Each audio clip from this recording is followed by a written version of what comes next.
Como classificar a pancreatite aguda? Eu sou José Américo e vou conversar hoje com vocês sobre uma das causas mais importantes de abdômen agudo inflamatório para a sua prova. Vamos falar da pancreatite aguda, processo inflamatório agudo do pâncreas que sempre é cobrado em provas. E de todas as características da pancreatite, talvez aquela mais importante para você que está ficando familiarizado com o assunto só agora, é que não temos características clínicas tão marcantes nessa afecção. Por causa disso, muitas vezes, os exames complementares é que vão definir tanto o diagnóstico quanto a gravidade. E isso muitas vezes deixa o aluno, deixa o médico generalista um pouquinho confuso. Eu vou procurar clarear para vocês esses principais pontos dessa doença tão importante para a sua prova. Pois é.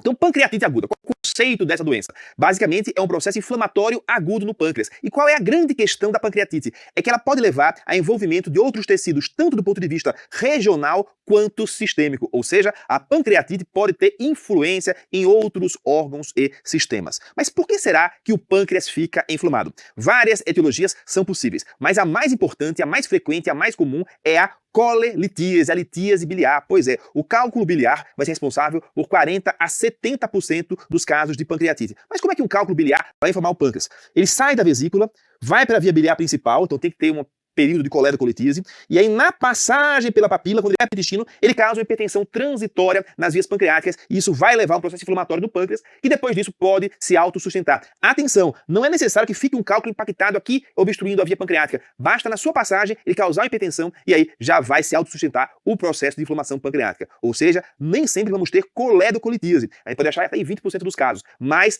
o paciente vai ter tido uma passagem de cálculo que vai levar à inflamação do pâncreas. Mas essa, apesar de ser a principal causa, e a gente tem que ter em mente, porque se tiver cálculo na vesícula e pancreatite, sempre a causa vai ser considerada biliar. Nós temos outras causas, por exemplo, a causa alcoólica, sim. A ingestão de álcool pode ser causa de pancreatite aguda ou crônica. Em geral, uma crônica agudizada, com um consumo sustentado e elevado de álcool, principalmente destilados, durante muito tempo. Mas também pode levar a pancreatite depois da ingestão aguda de álcool, em casos mais raros. Uma outra causa importante para você se lembrar e pesquisar é a hipertrigliceridemia. Nós podemos ter a pancreatite quando o nível de triglicéridos está acima de 1000. Neoplasias do pâncreas, neoplasias da papila, neoplasias da região periampular podem obstruir os canalículos e também levar à inflamação do pâncreas. Além de outras substâncias como toxinas, medicamentos e a própria pancreatite autoimune, que a gente vai ter aqui o IgG4 como realmente um marcador sorológico para essa afecção. Então essas são as principais causas de pancreatite aguda que você tem que ter em mente para a sua prova. Ok, muito bem. Então, como falamos em inflamação do pâncreas, podemos ter alguns tipos de inflamação do pâncreas. Um conceito importante é que, na maioria das vezes, a inflamação do pâncreas leva apenas a um edema pancreático ou peripancreático. A pancreatite intersticial edematosa, com aumento do pâncreas com um pouco de edema, sem necrose. Essa pancreatite edematosa, que pode ter líquido peripancreático, inclusive, e também inflamação do tecido peripancreático, ela não costuma se manifestar de forma grave. O que a gente tem de conceito que vai levar a pancreatite na sua forma mais grave é a pancreatite necrotizante, como temos áreas de necrose pancreática ou peripancreática. O substrato para a pancreatite grave é a necrose tissular. Grave bem esse conceito para você decorar menos e aprender mais para aplicar na sua prova. Essa pancreatite necrotizante, né, vai ser mais ou menos aí 5 a 10% dos casos, e pode ter necrose tanto pancreática quanto peripancreática. E na evolução dessa necrose, ela pode permanecer estéril ou pode infectar. Essa infecção é o principal fator de gravidade na pancreatite necrotizante. A pancreatite necrotizante aguda, infectada, é a sua forma mais grave. Às vezes, quando não tem infecção, ela pode se reabsorver ou pode até formar uma coleção organizada que, com o passar do tempo, com a formação de um tecido encapsulante, pode ser chamada de pseudocisto, só depois de muitas semanas. Aliás, o tempo é um conceito muito importante na pancreatite, porque ela tem uma evolução temporal. Tem um momento de início e um momento de final. Então, quando vemos o tempo, a evolução temporal, consideramos as semanas. A primeira semana, a segunda semana e as demais semanas. Na primeira, no máximo começo da segunda semana, é chamado de fase aguda da pancreatite. 1 ou 2 semanas. Nessa fase, o que vai denotar gravidade na pancreatite é a resposta inflamatória. É a resposta inflamatória local e sistêmica associada ou não à insuficiência orgânica. Já na segunda semana para frente, a chamada fase tardia, pelo menos depois da primeira semana, nós vamos ter as complicações, como abscessos, coleções infectadas, denotando a gravidade na pancreatite. Então vejam, fase inicial, primeira semana, agressão inflamatória e insuficiência orgânica. Fase tardia, segunda semana para frente, complicações locais, definindo a gravidade da pancreatite. Muito bem. Pessoal, acho que deu para entender um pouquinho como o pâncreas inflama, quais são as consequências dessa inflamação e por que ela ocorre. Vamos ver, a partir de agora, o que é que a gente tem de manifestação clínica decorrente da pancreatite aguda. Muito bem, quadro clínico da pancreatite. Então, o nome da aula é abdômen agudo inflamatório, pancreatite aguda, ou seja, o quadro clínico vai ser de abdômen agudo inflamatório. E qual é a principal característica? Dor abdominal. Vai ser um paciente que vai chegar com dor abdominal, que pode ser em epigástrio ou em qualquer parte do abdômen superior, pode ou não ter irradiação dorsal ou para as costas. Mas na pancreatite, essa dor abdominal classicamente vem acompanhada de náuseas e vômitos. Sim, quanto mais grave, mais vai ter náuseas e vômitos. Então, todo paciente com epigastralgia e vômitos, você deve lembrar da possibilidade de pancreatite e fazer alguns exames de triagem. Muito bem, nas formas mais graves pode aparecer inclusive outros sinais de síndrome inflamatória sistêmica, alterações inflamatórias infecciosas, como instabilidade hemodinâmica, então insuficiência orgânica ou insuficiência resposta inflamatória exacerbada. É isso que nós vamos ter nos pacientes com pancreatite aguda na forma mais grave. Mas o clássico é dor abdominal com náuseas e vômitos. Então, em todo mundo que tiver esse quadro, pense em pancreatite. E no exame físico, vamos ver o que no paciente com pancreatite? Claro que temos que começar pelo exame físico geral para ver a repercussão sistêmica, mas falando do exame específico, do exame abdominal, nós vamos ter, na maioria das vezes, uma dor aí, às vezes com ou sem defesa, uma dor inespecífica no abdômen superior. E sinal clínico clássico que cai na prova são sinais clínicos de complicações, que ocorrem nas formas com necrose e formas com hemorragia, na chamada pancreatite necrohemorrágica. Podem ser os sinais de Cullen, que é a equimose periumbilical, o sinal de Gray-Turner, que é a equimose nos flancos, tem também sinal de Fox, que é a equimose inguinal. Na verdade, eles são o quê? São sinais de hemorragia retroperitoneal e não de pancreatite, e que vão ocorrer onde? Vão ocorrer na região do abdômen, apenas nos pacientes que têm uma forma necrohemorrágica da pancreatite. E atenção que agora eu vou falar uma coisa importante sobre pancreatite para você gravar para a sua prova. Critérios diagnósticos. Já que eu não tenho uma clínica tão marcante e sinais mais específicos acontecem só nas formas graves, como eu faço para diagnosticar um paciente com pancreatite? Eu vou ter que recorrer a exames complementares.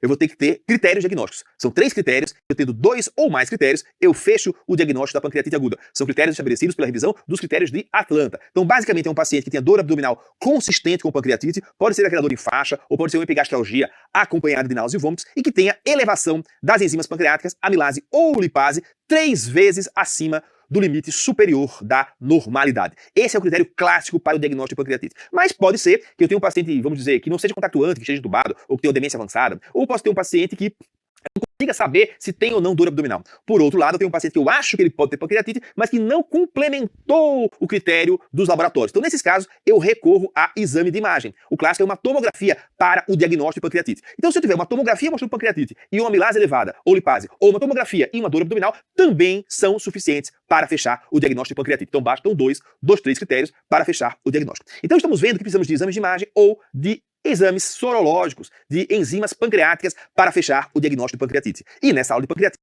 realmente, os exames complementares são muito importantes. Podemos falar de exames de sangue, de exames de urina e de exames de imagem. Então vamos ver primeiro os exames de sangue. Muito bem, falando de exame de sangue, o que a gente vai precisar para diagnosticar a pancreatite? Lembra que a pancreatite é uma doença inflamatória? É um abdômen agudo do tipo inflamatório, então precisamos de quê? De provas inflamatórias. Vamos pedir hemograma e proteína C reativa. Podemos ter leucocitose, podemos ter elevação de PCR, e vamos ver que a resposta inflamatória e a sua intensidade também costuma ser um critério de gravidade na fase inicial. Temos lá no critério de Hanson, que veremos para frente, o leucograma, e temos a PCR isolada também como um potencial critério de gravidade. Além disso, temos pacientes que estão vomitando, não conseguem comer, estão desidratados. Então vale a pena colher sódio, potássio, ureia e creatinina. E também uma gasometria para ver a repercussão sistêmica. Então vamos ver aí, né, pesquisa de distúrbios hidroeletrolíticos e a função renal. A insuficiência orgânica também vai ser um critério de gravidade. Além disso, o diagnóstico diferencial da pancreatite se dá muitas vezes com hepatite, com colecistite, e as causas são parecidas, né? Colelitíase. Então temos que pedir também enzimas hepáticas e, obviamente, enzimas pancreáticas. Às vezes, por ser uma dor em abdômen superior, acompanhada de náusea, sudorese, vômito, você pode confundir com infarto. Então, nos pacientes com risco aumentado de infarto, homens, quinta década, hipertensão, tabagismo, vale a pena também fazer uma enzima cardíaca, né? E aí, não é exame de sangue, mas é exame laboratorial, você pode pedir também para o diagnóstico diferencial um exame de urina para ver um exame de urina tipo 1, por exemplo. Muito bem, então vamos falar agora um exame de imagem. Então, exames de imagem, você tem que ter uma ideia, assim, por que você vai pedir esse exame. Então, se eu estou pedindo, por exemplo, uma tomografia, eu estou pedindo para quem e para quê? Para que eu vou pedir uma tomografia? Eu posso pedir tomografia para dar o diagnóstico de pancreatite, ou eu posso pedir uma tomografia para ver a gravidade da pancreatite. Então, nem todos os pacientes com pancreatite precisam de tomografia. Para o diagnóstico, apenas aqueles em que há dúvida diagnóstica, que eu não fecho o critério de dor típica mais a elevação de enzimas. Aí eu preciso de uma tomografia para fechar o diagnóstico. Nessa tomografia, por exemplo, temos um grande borramento da gordura peripancreática, fechando o diagnóstico de pancreatite aguda. Agora, nos pacientes que eu suspeito que não tenham pancreatite leve, tomografia para classificar essa tomografia, ver se tem necrose, se tem complicações como coleções infectadas, etc. Então vejam, Para quem eu peço tomografia? Para os pacientes com dúvida diagnóstica ou para os pacientes com suspeita de pancreatite grave? E aí, para cada um desses, eu peço no momento da dúvida diagnóstica, no momento do diagnóstico. Para a classificação, é um pouco mais tardio, ok? Muito bem, então para a classificação, quando eu vou pedir? Quando eu vou querer ver o quê? Vou ver se tem coleções peripancreáticas, como isso aqui. Vou ver se tem necrose. Se eu pego um paciente super desidratado, que está vomitando, que está chocado, ele pode ter uma hipoperfusão do pâncreas sem que haja necrose. Então o contraste é que vai mostrar se tem ou não necrose. Então para classificar, eu devo primeiro fazer uma boa expansão volêmica e esperar os primeiros dias. Para classificar, o ideal é esperar 3 a 4 dias do início do sintoma, aí eu peço a tomografia. Pode também ser uma ressonância, mas a tomografia é o exame mais clássico para pedir. Então veja, se a tomografia for para o diagnóstico, é no início. Se for para a classificação, é 3 a 4 dias depois, pelo menos 48 horas. Entenderam? Então vejam para que e para quem pedir uma tomografia na situação da pancreatite aguda.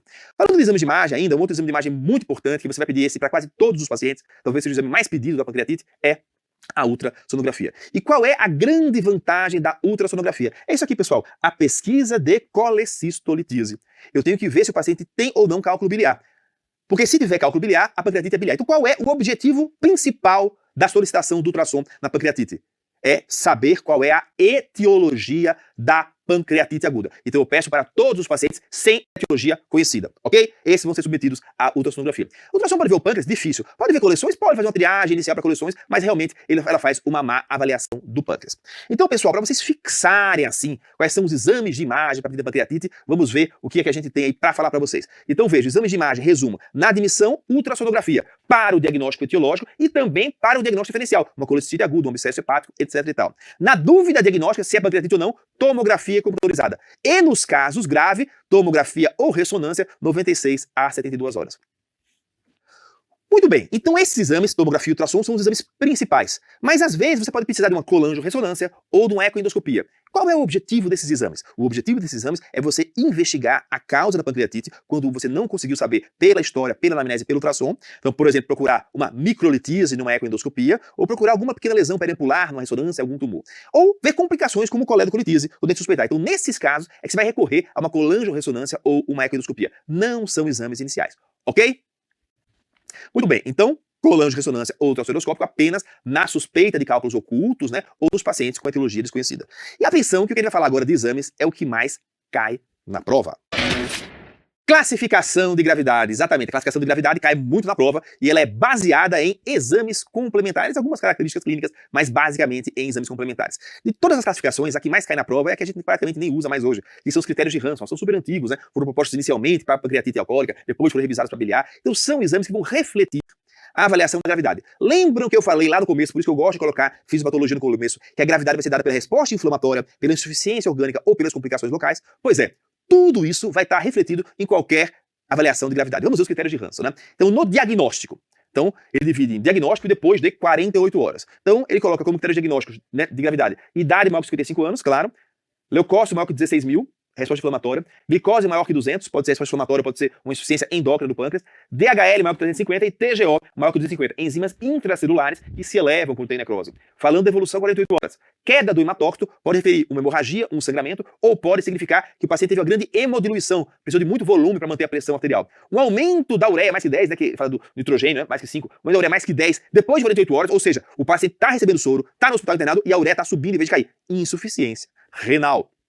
Cálcio menor que 8 pode significar uma necrose tissular com saponificação das gorduras peripancreáticas, PO2 arterial menor que 60 e insuficiência respiratória, um BZXS menor que 4, né, ou seja, uma acidose metabólica, e um sequestro líquido maior que 6, ou seja, o paciente teve o quê? Ele teve necessidade de mais de 6 litros de expansão, além do soro de manutenção. Ele ganhou 6 quilos quando você pesou ele depois de 48 horas. Então, vejam, né, essa aqui é o critério de Hansen mais clássico que cai em prova, e tem uma pequena diferença para os critérios biliares, né, que é a idade para 77, o glucograma para 18 mil, glicose aí 220, DHL 400, então são diferenças. Aqui, mantém um pouquinho aqui algumas alterações, BZXS para 5, né? Então algumas modificações pequenas, mas isso aqui é o que cai mais na prova. Critérios de Hansen. Então, 3 ou mais é considerada pancreatite grave. E classificação de Baltazar. Baltazar é uma classificação por tomografia. Grava, Baltazar, de tomografia. Ele viu em 85 o achado do pâncreas, depois ele acrescentou em 90 os achados de perfusão. Então, basicamente, Baltazar vai ser, né, A, B, C, D e E. Aí Baltazar A, pâncreas normal. B, pâncreas aumentado. C, edema peripancreático. D, uma coleção peripancreática. E E, duas ou mais coleções ou gás no pâncreas. O gás significa infecção peripancreática. Então, isso é o que cai sobre Baltazar. A, B, C, D e E. E ele dá pontos de acordo com a perfusão pancreática, né? Perfusão normal, necrose menor que 1/3, até metade, e maior que metade do pâncreas. Também vai ser pontuado. Mas o que cai na prova, Baltazar A, B, C, D, E. Lembrar que Baltazar é um critério de classificação por tomografia. Na outra revisão dos critérios de Atlanta, né, ele propõe algumas classificações. Então, qual é a classificação que ele propõe? Então, pancreatite aguda leve, grave, moderada, né?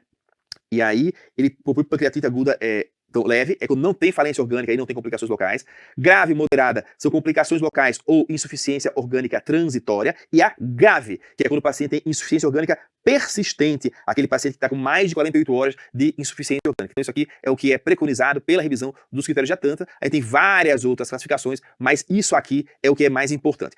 Então, se você ficar na dúvida se alguma coisa é ou não critério de gravidade, lembre-se, olha, será que reflete resposta inflamatória? Então, procalcitonina, proteína C reativa, então vai ser provavelmente critério de gravidade, né? Será que reflete insuficiência renal, ou choque, ou insuficiência respiratória? Então também vai ser critério de gravidade. Será que reflete alguma complicação local? Vai ser critério de gravidade. Agora, mais importante do que saber quais são os critérios de gravidade é saber o que não é critério de gravidade, e sabendo só isso, você acerta mais de metade das questões sobre pancreatite aguda. Preste atenção! Amilase e lipase não tem valor prognóstico, não são critérios de gravidade. Isso é o mais importante para você gravar. Então vai estar lá um monte de critérios, se é ou não de gravidade, vai estar lá amilase ou lipase. Teve amilase ou lipase, enzimas pancreáticas, não tem relação com a gravidade, porque às vezes tem uma grande necrose pancreática e com isso tem um baixo nível de lipase ou de amilase e a pancreatite é muito grave. Então lipase e amilase não são valores prognósticos, ok? Grave isso aí que você acerta a maior parte das questões. Aí pode perguntar assim, mas professor, qual exame eu peço para um paciente com pancreatite? Muito bem, aí o que é que eu falo para vocês? Mas professor, qual exame eu peço ao paciente com pancreatite? Vejam, você vai pedir para o exame de pancreatite, basicamente são para o diagnóstico enzimas pancreáticas, aí pede provas inflamatórias, hemograma PCR, pede função renal, pede também enzimas hepáticas para o diagnóstico diferencial e pede algum outro exame para o diagnóstico diferencial que você julgue necessário, como o exame de urina e enzimas cardíacas ou eletrocardiograma. Perfeito. Teve diagnóstico de pancreatite, joia. Não teve, pede tomografia para o diagnóstico, ok? Então tomografia no momento do diagnóstico apenas para dúvida diagnóstica. Depois que você fez o diagnóstico, se o paciente tem uma pancreatite leve, ele não vai precisar mais de nenhum exame. Você só vai fazer exames para avaliar a gravidade se você suspeitar que o paciente possa ter uma pancreatite grave. E aí serão necessários, basicamente, os exames dos critérios de gravidade, vai fazer uma tomografia mais tardia, aí, com 3 a 4, 5 dias de evolução, e vai fazer alguns marcadores inflamatórios e métodos de avaliação de insuficiência orgânica, por exemplo, gasometria com lactato, você pode pedir, vai pedir marcadores inflamatórios e enzimas diariamente, vai pedir função renal diariamente, vai ver a gasometria arterial para ver a questão da função respiratória, então vai ser visto caso a caso. E se você não tiver a etiologia, você pede na entrada um ultrassom. Se vier com cálculo, fechou a etiologia. Não tem cálculo no ultrassom, cálculo na vesícula, aí você vai pedir triglicérides, aí você vai pedir para o paciente uma ecoendoscopia para procurar microlitíase, você pode pesquisar IgG4 se for autoimune, né? Vai pedir outros exames para saber a etiologia. Então veja, essa pergunta, que exame eu peço para o paciente com pancreatite, deve ser refeita. Que exame eu peço para diagnosticar a pancreatite? Então, amilase, lipase ou tomografia, na fase inicial. Que exame eu peço para ver a causa da pancreatite? Ultrassom, triglicérides, IgG4, ecoendoscopia, eventualmente uma ressonância ou uma tomografia. Que exames eu peço para ver a gravidade da pancreatite? Uma tomografia ou ressonância tardias e os exames de função orgânica e de marcadores inflamatórios. Ok? Então vejam, quando você tem frente a uma questão que peça um exame da pancreatite, faça para você a mesma pergunta. Para que ele quer esse exame? E aí a sua resposta vai ser diferente. É isso que eu vejo, que os alunos se confundem mais na hora da prova e nas questões que eles mandam para mim. Ok? Então pancreatite, diagnóstico da pancreatite, diagnóstico etiológico e classificação de gravidade. Muito bem, então já falamos bastante aqui um pouquinho da avaliação clínica e de gravidade. Vamos falar agora do tratamento da pancreatite aguda. Então, se eu tenho inflamação no pâncreas, como eu trato essa pancreatite? E é interessante porque esse tratamento ele sofreu algumas mudanças nos últimos anos. A gente tem sido um pouco mais liberal no tratamento da pancreatite aguda. Obviamente que eu já tenho uma pancreatite e eu sei se ela é leve ou grave. Então vamos começar pelo tratamento da pancreatite aguda leve. Primeira coisa que eu falo, os pacientes com pancreatite vão ficar internados no hospital, porque eles têm potencial gravidade. E quem é internado tem o quê? Tem uma prescrição médica. O clássico para o paciente com pancreatite é que ele fique em jejum. Por algumas razões. Primeiro, porque ele está vomitando. Dor abdominal e vômito. Então ele fica em jejum, que ele está vomitando. Quem está em jejum recebe uma hidratação parenteral, um soro de manutenção. Se o paciente não estiver mais vomitando, esse jejum está sendo questionado. Você pode já liberar rapidamente uma dieta, em geral uma dieta hipogordurosa é sugerida. Uma coisa que estimula muito a secreção pancreática é o ácido gástrico chegando ao duodeno. Antigamente o pessoal passava sonda nasogástrica de rotina. E vocês vão ver um outro médico ainda fazendo isso. Não é necessário. Você vai prescrever inibidor de bomba de prótons para todos eles. Lembra que os pacientes estão vomitando? Então também recebem antieméticos. E lembra que eles têm dor? Recebem também analgesia. A gente evita a morfina porque causa um espasmo do esfíncter de ódio, mas dá analgesia para esse paciente. Então muito bem, o paciente com pancreatite aguda leve, ele fica internado na enfermaria e recebe um jejum enquanto vai vomitando, depois já entra precocemente com uma dieta, independente da dor que o paciente tenha.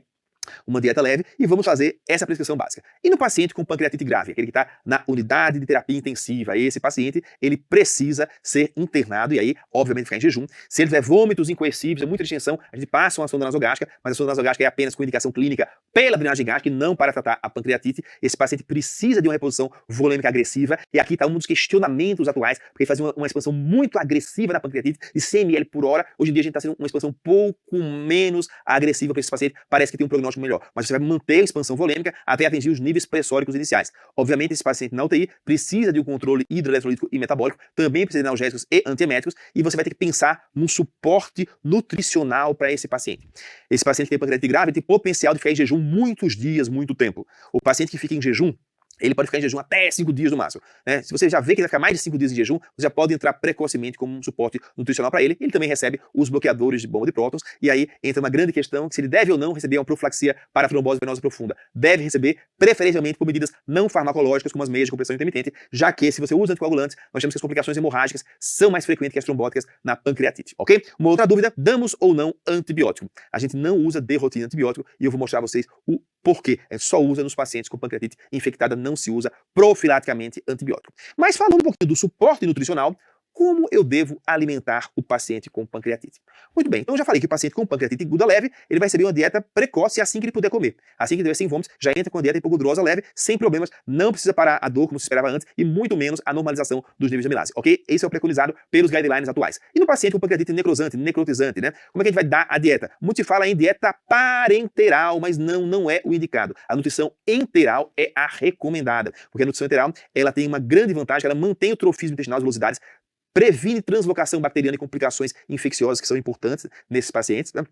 Mantém o trânsito intestinal, os movimentos intestinais e previne as complicações da nutrição parenteral total. A nutrição parenteral total, ela pode dar infecção de catéter, infecção do tecido necrotizante, desbalanço metabólico importante com elevação dos níveis de glicemia nos pacientes com pancreatite oral grave. Então a gente não usa a parenteral, a gente usa a enteral, ok? Só usa a parenteral em último caso se não tolerar de jeito nenhum a via enteral. Tá? Então vias gástricas e via jejunal podem ser feitas e o clássico é uma sonda nasenteral em posição jejunal com uma dieta contínua, ok? A dieta, eu já falei aqui que a dieta leve, né, ela deve ser feita precocemente dentro de 24 horas, é melhor do que manter o paciente em jejum. Sempre protege a barreira intestinal e reduz a translocação bacteriana.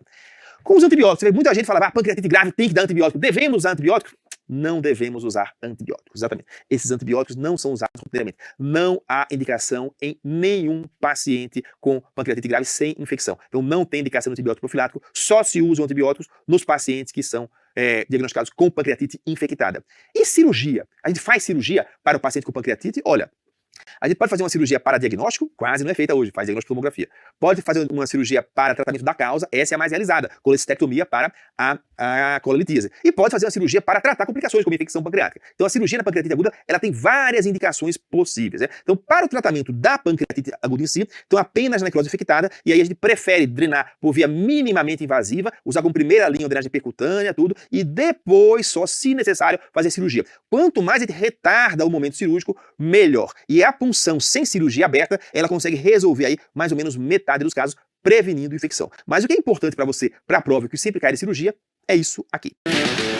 O momento da realização da colecistectomia, da retirada da vesícula biliar no paciente com pancreatite aguda biliar. Então, no paciente que tem pancreatite aguda leve de causa biliar, que é o paciente mais comum, você deve fazer na mesma internação para prevenir recorrência, né, que é uma grande complicação que você pode ter, né, 18% em 3 meses, por exemplo, e geralmente o paciente complica, na mesma internação depois da resolução do quadro de pancreatite aguda, ok? Muito bem, então colestectomia na mesma interação depois da resolução da pancreatite, deixa em jejum e opera a vesícula no outro dia. E a colangiopancreatografia endoscópica retrógrada, será necessária na pancreatite para tratar os cálculos? Olha, a maioria dos pacientes com pancreatite biliar, o cálculo passa, na maioria dos pacientes, e vai embora, não tem colite. 80% não tem colite. Então, se ele tiver uma colite assintomática, vai ser feita a CPRE só depois que o paciente resolver a pancreatite. Por que razão? Porque a CPRE pode piorar a pancreatite e ela pode infectar uma pancreatite em início estéril. Na vigência de pancreatite, eu só faço indicação da colangiopancreatografia retrógrada endoscópica em algumas situações específicas, né? Então, o paciente que tem uma pancreatite e está com a colangite aguda, então preciso drenar,